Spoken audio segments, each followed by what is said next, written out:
ক্ষুধা ও পিপাসা জাগতিক জীবনের অপরিহার্য উপাদান, কিন্তু পরকালেও ক্ষুধা ও পিপাসা থাকবে।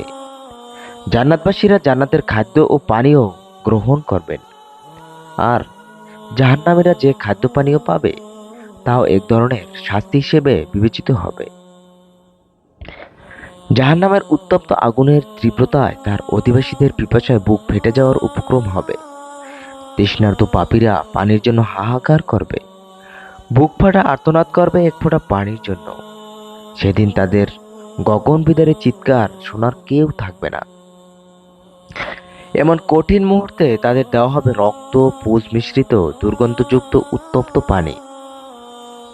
সুপ্রিয় বন্ধুরা, জাহান্নামীদের খাদ্য কেমন হবে? জাহান্নামীদের 4 ধরনের খাবার দেওয়া হবে।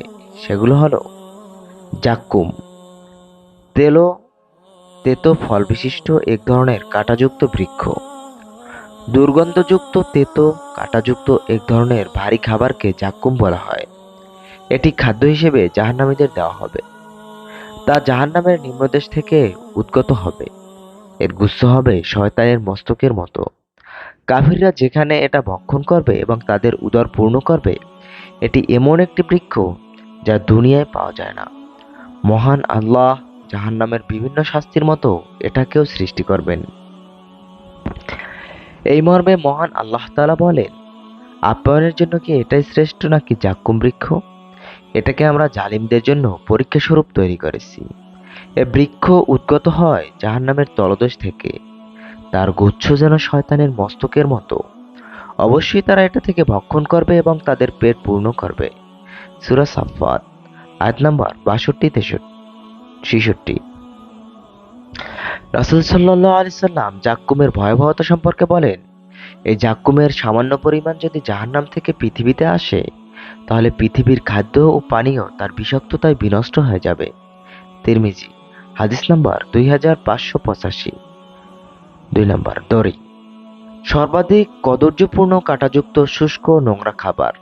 মূলত দড়ি আগুনের একটি বৃক্ষের নাম এবং জাহান্নামের পাথর। এতে বিষাক্ত কণ্টক বিশিষ্ট ফল ধরে থাকবে। এটা হবে দুর্গন্ধযুক্ত খাদ্য ও অত্যন্ত নিকৃষ্ট আহার্য। এটা ভক্ষণে দেহ পরিপুষ্ট হবে না, ক্ষুধার নিবারণ হবে না এবং এ অবস্থায় কোনো পরিবর্তন হবে না। ইমাম বুখারী রহমাতুল্লাহ আলাইহি মুজাহিদের সূত্রে বলেন, এটি এক ধরনের কাঁটাযুক্ত গাছ এবং এ ধরনের বিষাক্ত আগাছা।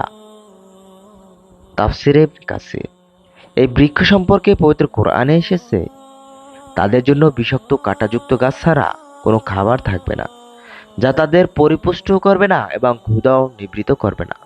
সূরা গাশিয়া আয়াত নাম্বার 5-7। নাম্বার 3, জাগুসা, গলায় আটকে যাওয়া খাবার। এটি এমন এক খাবার যা কণ্ঠালিতে আটকে থাকে এবং যেখানে থেকে কোনো কিছু বের হতে পারে না এবং কোনো কিছু ঢুকতেও পারে না, বরং কদর্যতা দুর্গন্ধ ও তিক্ততার কারণে সেখানে তা আটকে থাকে। অন্যত্র কাঁটাযুক্ত খাবার গলায় আটকে যাওয়ার কথা বলা হয়েছে। এমনভাবে তাদের প্রতি শাস্তি অব্যাহত থাকবে। এ প্রসঙ্গে মহান আল্লাহ বলেন, আমাদের কাছে আছে শৃঙ্খল প্রচলিত বহিঃশিখা, আর আছে এমন খাদ্য যা গলায় আটকে যায় এবং যন্ত্রণাদায়ক শাস্তি আছে। সূরা মুজাম্মিল আয়াত নাম্বার 12-13।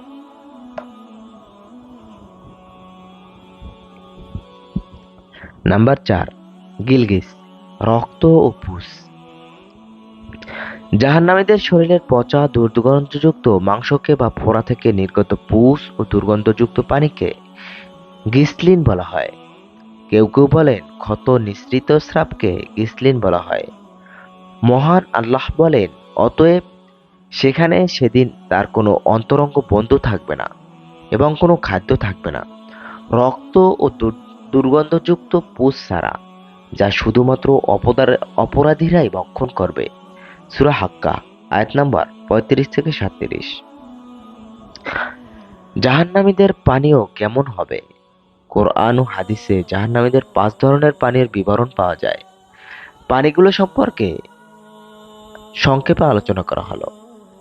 নাম্বার 1, হামিম, উত্তপ্ত পানি। কাফিরদের জাহান্নামের ফুটন্ত পানি পান করা হতে দেওয়া হবে।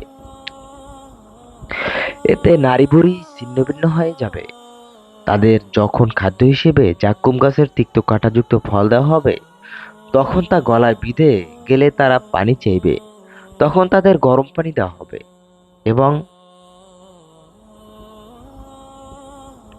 তারা তা তৃষ্ণার্ত উটের মতো পান করতে থাকবে। মহান আল্লাহ বলেন, অতঃপর হে বিভ্রান্ত মিথ্যাবাদীরা, তোমরা অবশ্যই জাক্কুম বৃক্ষ থেকে আহার করবে এবং তা দিয়ে তোমার পেট পূর্ণ করবে। তারপর তোমরা পান করবে টগবগে ফুটন্ত পানি। তা পান করবে তৃষ্ণার্ত উটের মতো। কিয়ামতের দিন এটাই হবে তাদের আপ্যায়ন। সূরা ওয়াকিয়া, আয়াত নাম্বার 51 থেকে 56। নাম্বার 2, গাসসাক, দুর্গন্ধযুক্ত পানি। ইমাম কুরতুবী রহমাতুল্লাহ আলাইহি বলেন, এটি জাহান্নামীদের গলিত রস বিশেষ। অন্য অর্থে এটি পুষ। মহান আল্লাহ তাআলা বলেন, সুতরাং তারা অসাধন করুক ফুটন্ত পানি ও পুষ। সূরা সদ, আয়াত নম্বর 58। সদিদ, ক্ষতস্থান থেকে নির্গত পুষ ও রক্ত। সদিদ বলা হয় ফোড়া বা ক্ষতস্থান থেকে নির্গত দুর্গন্ধযুক্ত পুষকে।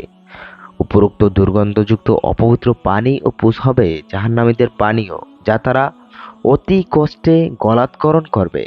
মহান আল্লাহ তাআলা বলেন, তাদের প্রত্যেকের পরিণাম জাহান্নাম এবং সবাইকে পান করানো হবে অপবিত্র দুর্গন্ধযুক্ত গলিত পুষ, যা সে অতি কষ্টে গলাৎকরণ করবে আর তার জন্য অসম্ভব হয়ে পড়বে। তার কাছে মৃত্যু যন্ত্রণা আসবে চতুর্দিক থেকে, কিন্তু তার মৃত্যু হবে না এবং এরপর সে কঠোর শাস্তি ভোগ করতে থাকবে। সূরা ইব্রাহিম, আয়াত নাম্বার 16 থেকে 17।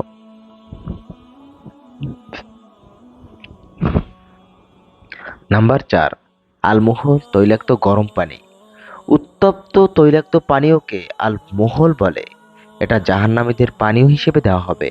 মহান আল্লাহ তাআলা বলেন, তারা পানি চাইলে তাদের বিগলিত গরম তৈলাক্ত দুর্গন্ধযুক্ত পানীয় দেওয়া হবে, যা তাদের মুখমণ্ডল বিদগ্ধ করবে।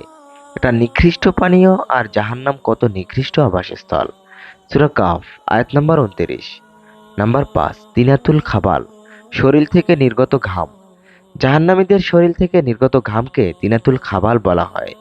পৃথিবীতে যারা মদ কিংবা নেশাজাতীয় দ্রব্য পান করত এবং যারা অহংকারে স্ফীত হয়ে দুনিয়ায় চলাচল করত, তাদের জাহান্নামের শরীর থেকে নির্গত দুর্গন্ধযুক্ত ঘাম ও বিষাক্ত পুষ পান করতে দেওয়া হবে। এই মর্মে রাসূল সাল্লাল্লাহু আলাইহি সাল্লাম বলেছেন, প্রত্যেক নেশা সৃষ্টিকারী বস্তু হারাম।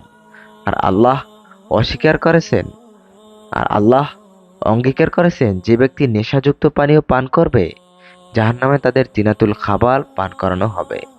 সাহাবীরা জিজ্ঞেস করেন, হে আল্লাহর রাসূল, তিনাতুল খাবাল কি? তিনি বলেন, তা হলো জাহান্নামীদের ঘাম বা পুষ।